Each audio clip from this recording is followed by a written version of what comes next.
सभी का दिन मंगलमय हो। मैं मानवेंद्र कुशवाहा आज हिंदी व्याकरण के अंतर्गत शब्द विचार लेकर उपस्थित हुआ हूँ।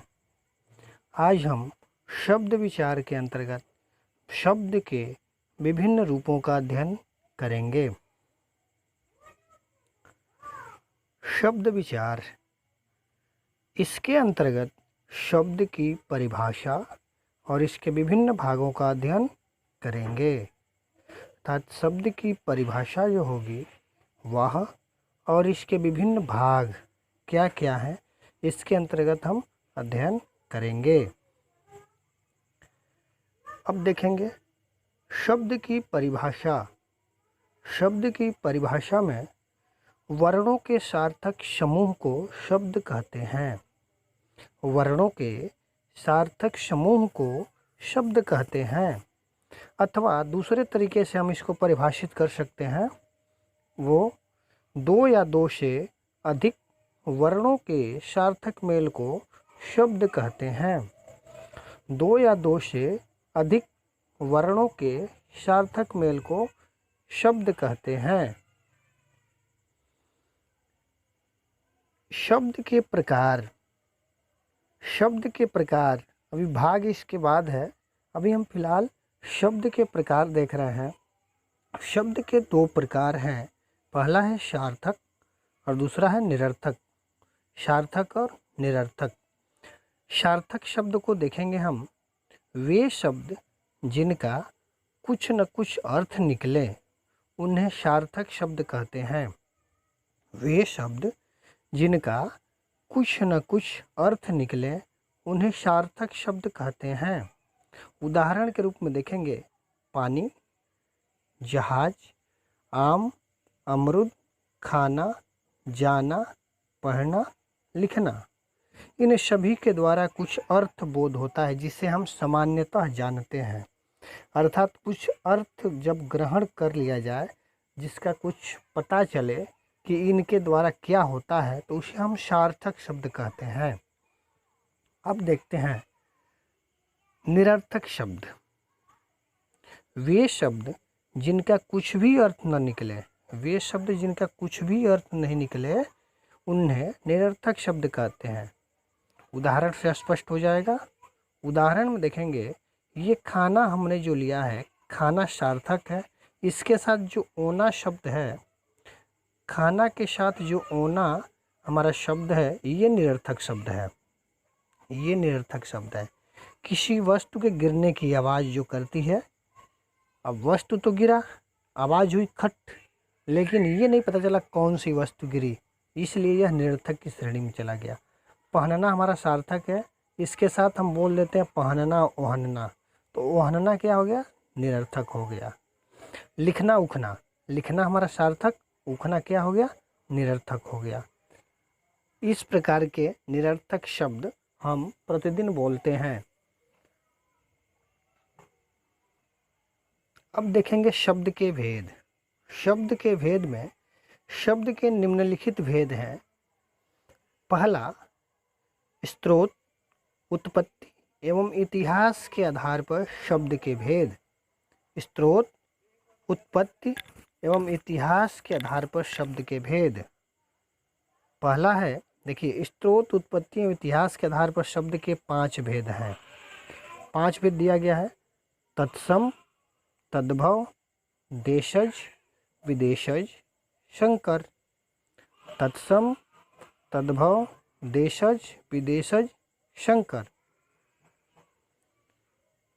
इसके बाद दूसरा है रचना या बनावट के आधार पर शब्द के भेद। रचना या बनावट के आधार पर शब्द के भेद 3 प्रकार के होते हैं। 3 प्रकार के होते हैं, रूढ़, यौगिक, योग रूढ़। इन सभी का अध्ययन हम बाद में करेंगे। अभी फिलहाल हम देख रहे हैं शब्द के भेद किन किन माध्यमों से कितने होते हैं। तो हमने पहला देखा स्रोत, स्रोत, उत्पत्ति एवं इतिहास के आधार पर शब्द के भेद। अब दूसरा हम देख रहे हैं रचना बनावट के आधार पर शब्द के भेद। तो रचना बनावट के आधार पर शब्द के भेद जो हैं वह है रूढ़, यौगिक, योग रूढ़, 3 होते हैं। अब तीसरे नंबर पर देखेंगे हम अर्थ के आधार पर शब्द के भेद। अर्थ के आधार पर शब्द के भेद, अर्थ के आधार पर शब्द के भेद चार होते हैं। एकार्थी, अनेकार्थी, समानार्थी या पर्यायवाची, विपरीतार्थी या विलोम। अर्थ की दृष्टिकोण से ये होते हैं चार: एकार्थी, अनेकार्थी, समानार्थी, पर्यायवाची, विपरीतार्थी, विलोम। इसके बाद चौथा जो है वह है रूपांतरण अथवा प्रयोग के आधार पर शब्द के भेद, यानी रूप परिवर्तन जिन शब्दों का होता है उनके आधार पर शब्द के दो भेद हैं। ये इम्पोर्टेंट है आपका, विकारी और अविकारी। दो भेद होते हैं, जो विकारी है, अविकारी है। इसको ध्यान से देखेंगे। विकारी में हम देखेंगे जिन शब्दों का रूप परिवर्तन लिंग, वचन, कारक एवं काल के आधार पर होता है, यानी जिन शब्दों का रूप परिवर्तन यानी जिन शब्दों का बदलना लिंग, वचन, कारक, काल के आधार पर होता है उन्हें विकारी शब्द कहते हैं। अब ध्यान दीजिएगा, लिंग हिंदी में दो होते हैं, स्त्रीलिंग और पुल्लिंग। वचन दो होते हैं, एक वचन, बहुवचन। कारक 8 होते हैं और काल 3 होते हैं। इन्हीं के आधार पर शब्दों का जो परिवर्तन होता है उन्हें हम विकारी शब्द कहते हैं। उदाहरण हम देखेंगे, बालक, बालक पुल्लिंग है, बालिका हमने लिखा स्त्रीलिंग हो गया। जाता पुल्लिंग है, जाति स्त्रीलिंग हो गया। पढ़ता है वर्तमान काल, पढ़ती थी भूतकाल। बच्चा एक वचन, बच्चों बहुवचन। इस प्रकार से हम अनेक शब्दों का अध्ययन करेंगे तो उसके मुख्य माध्यम जो होंगे यह चार होंगे। अर्थात विकारी शब्दों के अंतर्गत हम जिन शब्दों का अध्ययन करेंगे उसके माध्यम हमारे चार होंगे। या यूँ कहें कि विकारी के कितने भेद हैं, तो विकारी के चार भेद हैं। विकारी के, यहाँ से देखेंगे, विकारी के जो भेद होंगे वो चार हैं। और चार कौन कौन से हैं? संज्ञा, सर्वनाम, विशेषण, क्रिया। ये विकारी के चार भेद हैं: संज्ञा, सर्वनाम, विशेषण, क्रिया। अब देखेंगे अविकारी। अविकारी देखेंगे, जिन शब्दों का रूप परिवर्तन लिंग, वचन, कारक एवं काल के आधार पर नहीं होता है उन्हें अविकारी कहते हैं। जिन शब्दों का रूप परिवर्तन लिंग, वचन, कारक एवं काल के आधार पर नहीं होता है उन्हें अविकारी शब्द कहते हैं। उदाहरण देखेंगे, यानी इन शब्दों में इन चारों के आधार पर कोई परिवर्तन नहीं होता, इन्हें हम अविकारी कहते हैं।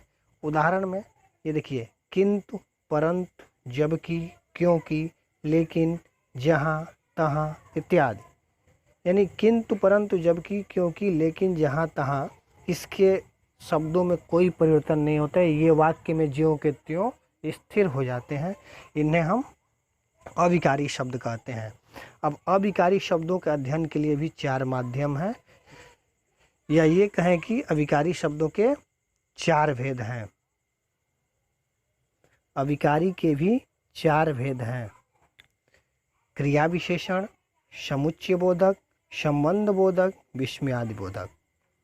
अविकारी के भी हम जिन शब्दों का अध्ययन करेंगे वह आएंगे माध्यम: क्रिया विशेषण, समुच्चय बोधक, संबंध बोधक, विस्मयादि बोधक।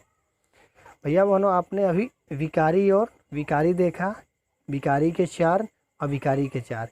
इन्हें हम इंग्लिश में पार्ट्स ऑफ स्पीच कहते हैं, जिन्हें हम हिंदी में शब्द भेद कहते हैं। यही शब्द भेद हम लोग पढ़ेंगे, विकारी के चार भेद और अविकारी के चार भेद। आज की वीडियो में इतना ही, शेष अगले वीडियो में। धन्यवाद।